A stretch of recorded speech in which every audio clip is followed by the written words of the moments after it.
Hello friends, मैं अमर प्रताप सिंह और आप देख रहे हैं आपका अपना चैनल सक्सेस विद केपी। जैसा कि हम पिछली दो क्लासों में वर्णमाला से संबंधित जितनी जानकारी थी सब प्राप्त कर चुके हैं, इसलिए मैं आज आपको वर्णमाला से संबंधित जितने भी क्वेश्चन हैं वो सभी कराऊंगा किसी भी एग्जाम में जो आए हुए हैं। ठीक, तो शुरुआत करते हैं हम लोग आज के पहले क्वेश्चन से। हिंदी वर्णमाला में ऊष्म व्यंजन कौन कौन से हैं? क्या क्वेश्चन है? ऊष्म व्यंजन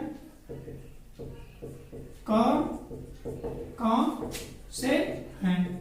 ठीक, ये हमसे सीधा प्रश्न पूछा गया है। अब इसके चार ऑप्शन देख लेते हैं हम लोग एक एक करके। ठीक, पहला क्या लिखा है? ता, था, दा, धा। ठीक, दूसरा ऑप्शन क्या लिखा है? पा, फा, बा तथा भा। ठीक, तीसरा ऑप्शन क्या लिखा है? या, रा, ला तथा वा। चौथा ऑप्शन क्या लिखा है? शा, शा, शा तथा हा। ये चार ऑप्शन है और इसमें से हमें बताना ऊष्म व्यंजन कौन कौन से हैं। जैसा कि मैंने आपको बता रखा है कि ऊष्म अर्थात ऊष्म शब्द का अर्थ होता है गर्म। ऊष्म शब्द का अर्थ होता है गर्म। ठीक, ऐसे व्यंजन जिनको बोलने से हमारे मुख से गर्म हवा बाहर की ओर निकलती है वे क्या कहलाते हैं? ऊष्म व्यंजन। तो इस चारों में से ता, था, दा, धा ये नहीं है, पा, फा, बा, भा ये, या, रा, ला, वा ये कौन से? अंतस्थ व्यंजन। ये कौन से व्यंजन है? अंतस्थ व्यंजन। आपको बता रखे थे मैंने, सा, शा, शा तथा हा। इन चारों व्यंजनों को ही ऊष्म व्यंजन कहा जाता है तथा इनको बोलने से हमारे मुख से गर्म हवा बाहर की ओर निकलती है। ठीक, अब देखते हैं अपना अगला क्वेश्चन।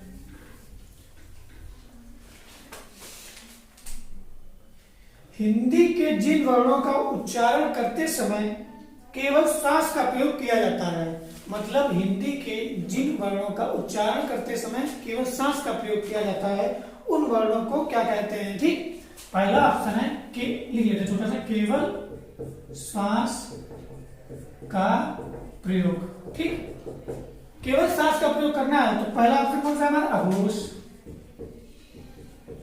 ठीक, दूसरा ऑप्शन क्या है हमारा? सघोष। तीसरा ऑप्शन क्या है हमारा? अल्प प्राण। और चौथा ऑप्शन क्या है हमारा? महाप्राण। केवल सांस का प्रयोग करने वाले व्यंजनों का होता है अघोष। कौन कौन से? अघोष। ठीक, अघोष वर्ग कौन कौन से होते हैं? प्रत्येक वर्ग का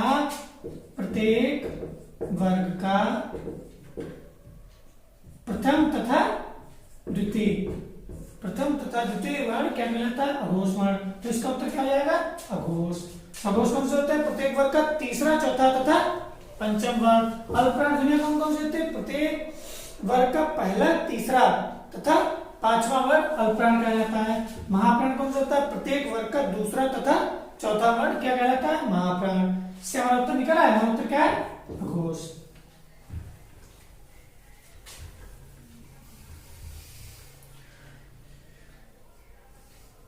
अब अगला क्वेश्चन है, या, रा, ला, वा व्यंजन कहलाते हैं। ठीक, या, रा, ला, वा व्यंजनों को क्या कहते हैं? पहला ऑप्शन स्पर्श व्यंजन। दूसरा ऑप्शन ऊष्म व्यंजन। तीसरा ऑप्शन अंतस्थ व्यंजन।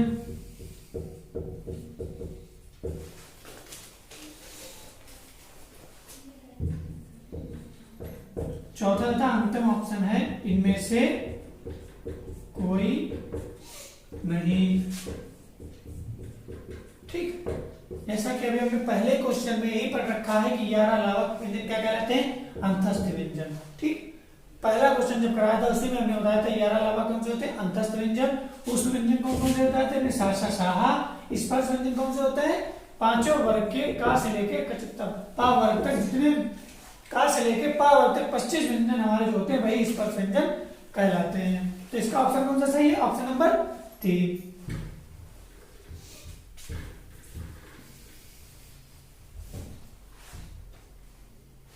अगला देखते हैं, निम्नलिखित में से ओष्ठ ध्वनि कौन सी है?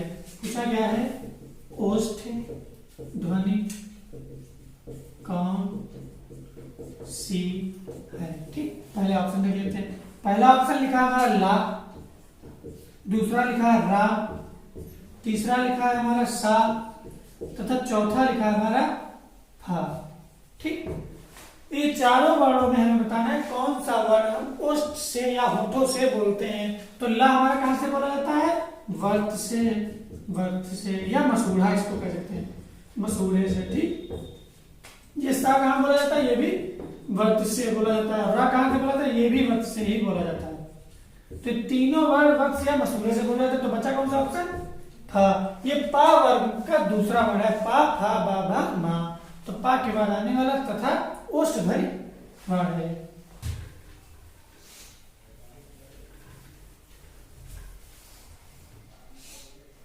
अगला क्वेश्चन है, जिन शब्दों के अंत में आ आता है उसे क्या कहते हैं?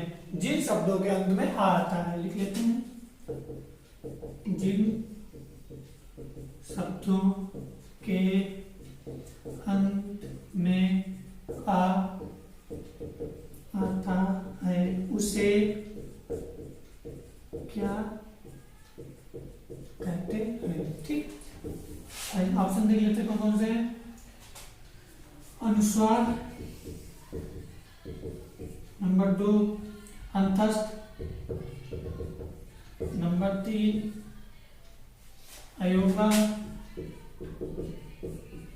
तथा अंतिम तथा चौथा ऑप्शन क्या है? अकारांत। तो जिन शब्दों के अंत में आ आता है उसको कहते हैं अकारांत। अतः ऑप्शन नंबर 4 सही। अयोगा में कौन कौन से बताए थे हमने?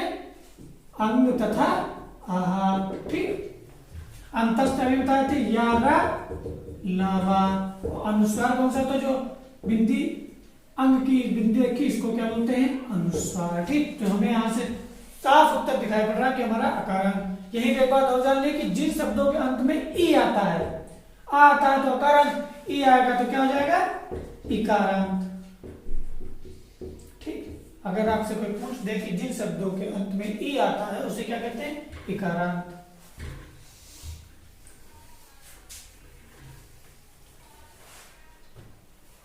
अगला देखते हैं, निम्नलिखित में से कौन सा वर्ण घोष है?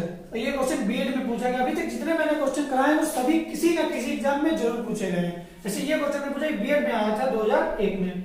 कौन सा वर्ण घोष है? कौन सा वर्ण घोष है? ठीक, ऑप्शन देख लेते हैं। पा, दूसरा है द, तीसरा है ट, चौथा है फा। ठीक, घोष वर्ग कौन कौन से थे? घोष वर्ग कौन कौन से? पहली बात तो सभी स्वर क्या होते हैं? सभी स्वर घोष होते हैं। ठीक, याद रखना। घोष या इसका एक और नाम क्या होता है? सघोष। ठीक, सभी स्वर जो होते हैं वो घोष सघोष होते हैं, लेकिन इसमें से तो कोई स्वर दिया नहीं गया है। तो मैंने क्या बताया था कि प्रत्येक वर्ग का तीसरा, चौथा तथा पांचवा वर्ण सघोष कहलाता है। अब बोल बोल के देख लेते हैं। पा, पा, पा वर्ग का पहला वर्ण है तो ये तो हो नहीं सकता। अब है टा, टा ठा डा डा, तो पहला वर्ण ये भी है। चौथा पढ़ लेते पहले, पा फा, ये दूसरा वर्ण है तो ये भी नहीं है। तो आएगा तो ता था दा, ता वर्ग का तीसरा वर्ण। तो ये हमारा क्या हो जाएगा? घोष या सघोष। ठीक, अगला देखते हैं। अगर आपको वीडियो अच्छी लग रही है तो वीडियो को लाइक करें तथा शेयर करें तथा चैनल को सब्सक्राइब करें। निम्नलिखित में से कौन सी कंठ ध्वनियां हैं? कंठ ध्वनियां कौन सी हैं? ठीक, ठीक, कंठ ध्वनियां पूछा गया है। तो ऑप्शन देख लेते क्या क्या दिए गए। चा, जा, दूसरा है या रा, तीसरा है का, खा, चौथा कौन सा है? टा, रा। कंठ ध्वनियां कौन कौन सी होती है? वह ध्वनियां या वह वर्ण या अक्षर जो सीधे हमारे कंठ से निकलेगा वह हमारी कंठ ध्वनियां कहलाएंगी। तो इसका ऑप्शन कौन सा सही है? का, खा। का वर्ग के पांचों वर्ण कंठ ध्वनियां में ही आते हैं। ये चा, चा कौन सा होता है? ये तालव्य। ठीक, ये टा और रा किसने आता है? मूर्धन्य। और या रा कौन सा है? ये रा का स्थान होता है वर्त से और या का स्थान होता है तालु से। ठीक, ये अलग से याद रखना कि या का स्थान होता है तालु से तथा रा का स्थान होता है वर्त से। हमसे पूछी गई थी कंठ ध्वनियां, तो हमारा ऑप्शन नंबर 2 सही है।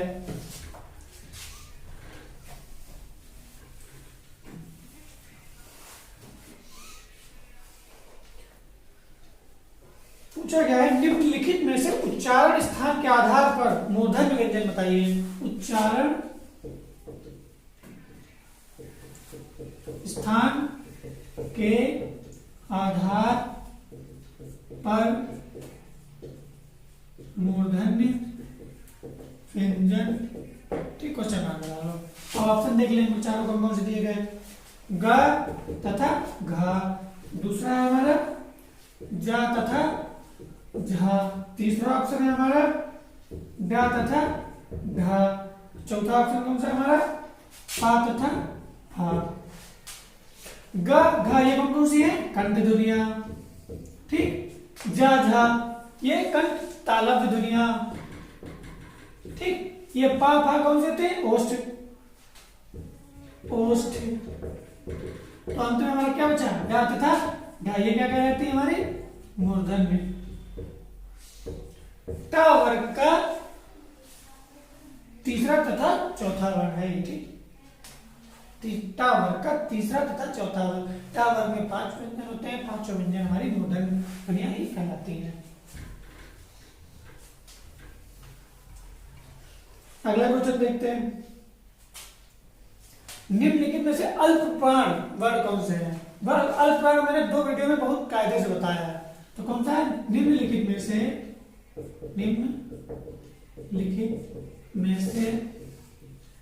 अल्प प्राण वर्ण कौन से हैं? ठीक, निम्नलिखित में से तो अल्प प्राण वर्ण कौन से? तो देखो ऑप्शन देख लो, छोटा तथा बड़ा, दूसरा का तथा गा, तीसरा था तथा धा, चौथा था तथा भा। देखने से ये हमें पता चल रहा है कि अल्प प्राण वर्ण कौन से थे? पहला, तीसरा तथा पांचवा वर्ण। तो का तथा गा, का वर्ग का पहला तथा तीसरा वर्ण हमारा कौन सा हो जाएगा? अल्प प्राण। ये दोनों महाप्राण, ये दोनों महाप्राण। ठीक, ये हमारा ऑप्शन सही हो जाएगा। खुद देखने से ही पता चला। का खा ग, का खा छोड़ दो गा, तो का पहला गा तीसरा, अर्थात ये कौन सी हो गई? अल्प प्राण।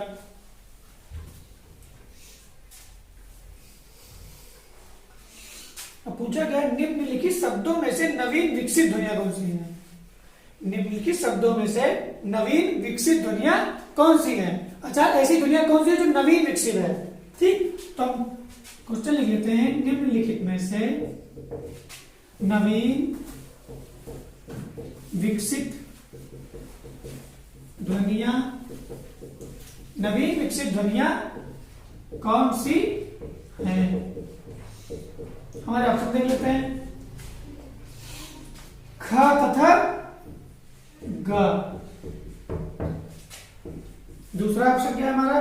उ तथा बड़ा उ, तीसरा ऑप्शन क्या है हमारा? ए तथा औ, और चौथा ऑप्शन हमारा क्या है? श तथा श। तो निम्नलिखित में से नवीन विकसित ध्वनियां कौन सी? हमारी खा तथा गा। ये खा वर्ड खाली नहीं लिखा है, ये खा तथा गा के नीचे एक बिंदी रखी है, इस बिंदी को कहते हैं नुक्ता। ये हमारी अरबी भाषा से ली गई ध्वनि है, इसीलिए इसको हम नवीन विकसित ध्वनियां भी कहते हैं। और नुक्ता किन 4 वर्णों के नीचे लगता है? कौन कौन से होते हैं? खा, गा, जा तथा था। ठीक, इन चारों वर्णों के नीचे नुक्ता लगता है, या इसको हम आगत ध्वनियां भी कह सकते हैं। इन चारों में से कभी भी कोई भी एक ऑप्शन आ जाए तो उसको ही हिट कर देना।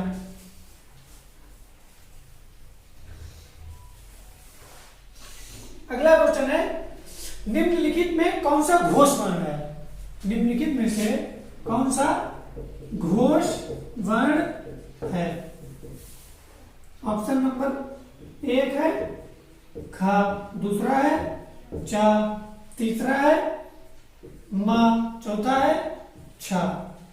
घोष अर्थात तीसरा, चौथा या पांचवा वर्ड होना चाहिए। तो बोल के देख लेते हैं, का खा, ये तो हो नहीं सकता, ये अघोष है। ठीक, प फ ब भ म, ये कौन सा वर्ड है? पांचवा वर्ड है। और तीसरा, चौथा, पांचवा वर्ड कौन सा होता है? घोष। तो ये हो गया। अब चा देख लेते हैं, चा पहला वर्ड है, ये कौन सा? हो नहीं सकता। और ये भी दूसरा वर्ड है, ये भी नहीं हो सकता।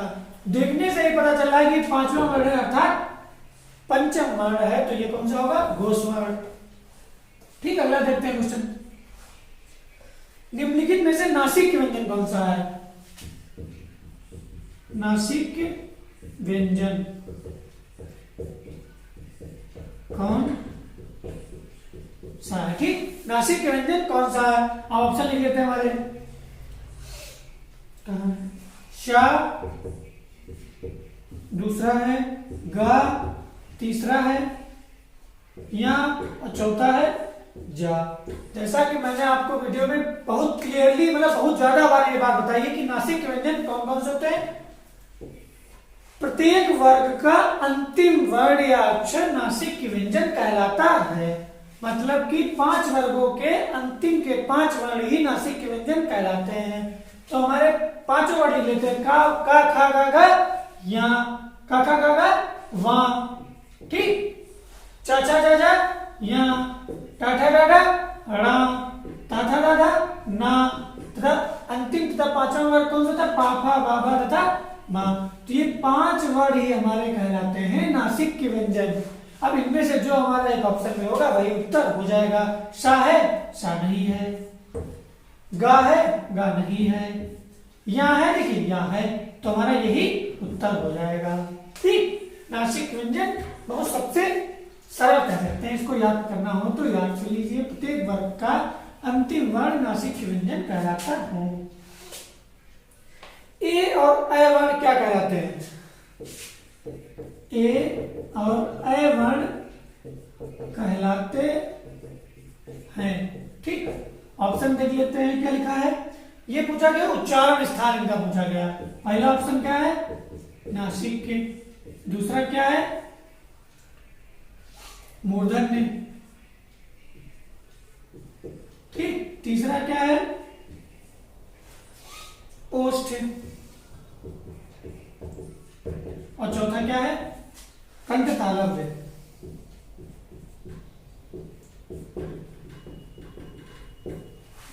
तो ए और ए वर्ण क्या कहते हैं? नासिक व्यंजन। तो अभी हमने बताए थे कौन से होते हैं। अंतिम वर्ण होता तो हो नहीं सकता। मूर्धन्य कौन से होते हैं? टा ठा डा ढा रा, तो ये भी नहीं हो सकता। ओष्ठ वर्ण कौन से होते हैं? पा फा बा भा मा, तो इसमें से भी नहीं है। तो ए और ए का स्थान कौन सा हो जाएगा? कंठ तालव्य। अर्थात कंठ तथा तालव्य की मदद से बोले जाने वाला वर्ण ए और ए कहलाता है। इसका चेक करेंगे तो अगर ए का तो क्या निकलेगा? आ प्लस ई। आ कहां से बोला जाता है? कंठ से। ई कहां से बोला जाता है? तालव्य से। तो पूरा वर्ड किससे बोला जाएगा? कंठ तालव्य से।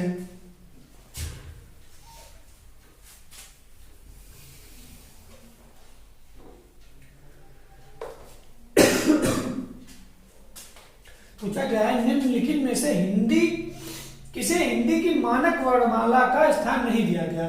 किस अक्षर को हिंदी की मानक वर्णमाला का स्थान नहीं दिया गया? ठीक, क्वेश्चन लिख लेते हैं। हिंदी की मानक वर्णमाला का स्थान नहीं दिया गया। ठीक, अब ऑप्शन हमने एक एक देखते हैं। ड्रे। ठीक, दूसरा क्या लिखा था? क्री। तीसरा क्या है? श्री। तथा चौथा क्या है हमारा? रा या वाम। इसको क्या बोलते हैं? वाम। वाम बोलते हैं इसको। जैसे ये जो पढ़ेंगे इसी को ये बोलते हैं वाम। ठीक, तो हमारा क्वेश्चन है हिंदी की मानक वर्णमाला का स्थान किसे नहीं दिया गया? तो हमारा आंसर कौन सा है? श्री। क्योंकि तीनों वर्णों को हिंदी की मानक वर्णमाला का स्थान दिया गया। जब प्रारंभ में हमारे स्वर आए थे तो कितने बताए थे मैंने? 14। तब हमारा ये भी एक स्वर के रूप में जाना जाता था, लेकिन अब इसको स्वर के रूप में नहीं जाना जाता है, इसलिए हमारा उत्तर लेकिन क्या है? श्री। ठीक,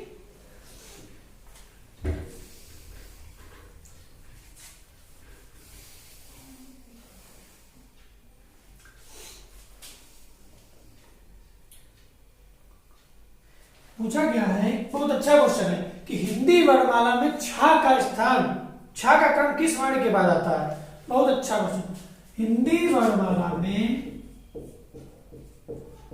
ये क्वेश्चन पूछा भी बहुत बार गया है, बहुत से पेपरों में पूछा गया है, लेखपाल, यूपी टेट, पुलिस, सब में पूछा गया है। हिंदी वर्णमाला में छा का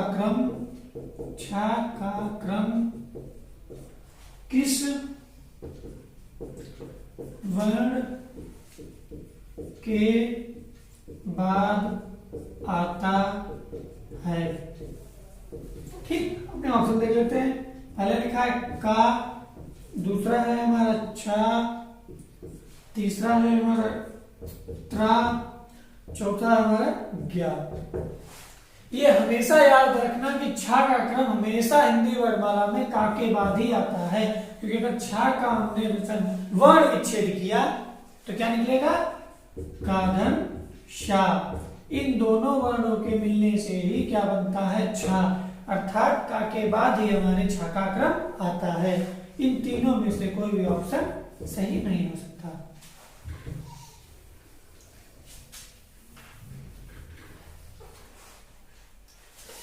अगला क्वेश्चन है, ज्ञा वर्ण किसके संयोग से बनता है। ये तो मैंने बहुत सरल है, सभी लोग बता सकते हैं। ज्ञा वर्ण किसके योग से बनता है। ठीक, अब हम एक एक ऑप्शन देखते हैं, ये सब लोगों को आता होगा लगभग सवाल। पहला है जा धन या, दूसरा है जा धन या, तीसरा है जा धन धा, चौथा है जा धन न्या।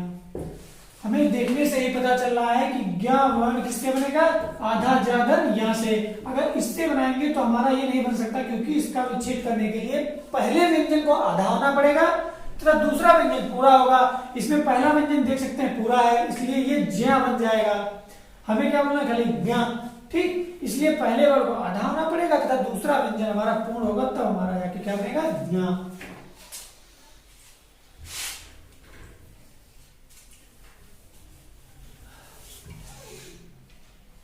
निम्नलिखित में से संयुक्त व्यंजन कौन सा है।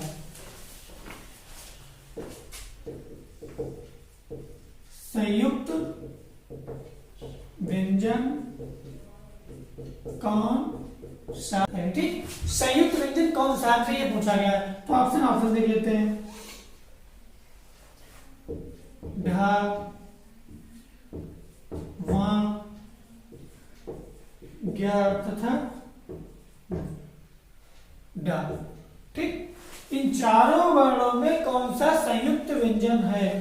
मैंने बताया था लास्ट क्लास में कि संयुक्त व्यंजन अर्थात एक से अधिक व्यंजनों के योग से बनने वाला व्यंजन संयुक्त व्यंजन कहलाता है।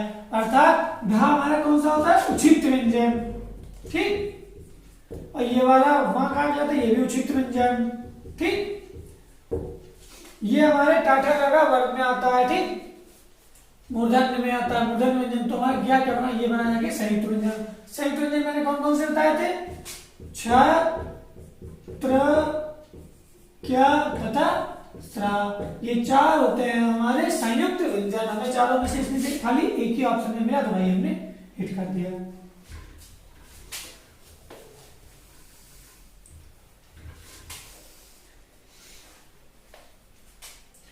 कौन सा अमानक वर्ण है, पूछा गया है, बहुत अच्छा क्वेश्चन देखिए। ये कब आया था, ये यूपी बीएड के एग्जाम में आया था। ठीक, कौन सा अमानक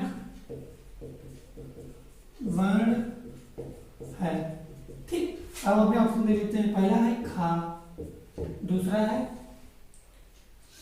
धा, तीसरा है भा, चौथा है ये भा में का लगा। ठीक, देखने से ही पता चल रहा कौन सा वर्ण अमानक वर्ण है, जिसको हमारी वर्णमाला में नहीं रखा जाता है। तो कौन सा है, ये का वर्ग का है, ये ता वर्ग का है तथा ये पा वर्ग का वर्ण है। तो ये हमारी वर्णमाला में अमानक वर्ण के रूप में जाना जाएगा, लेकिन इसको वर्णमाला में स्थान नहीं दिया गया है।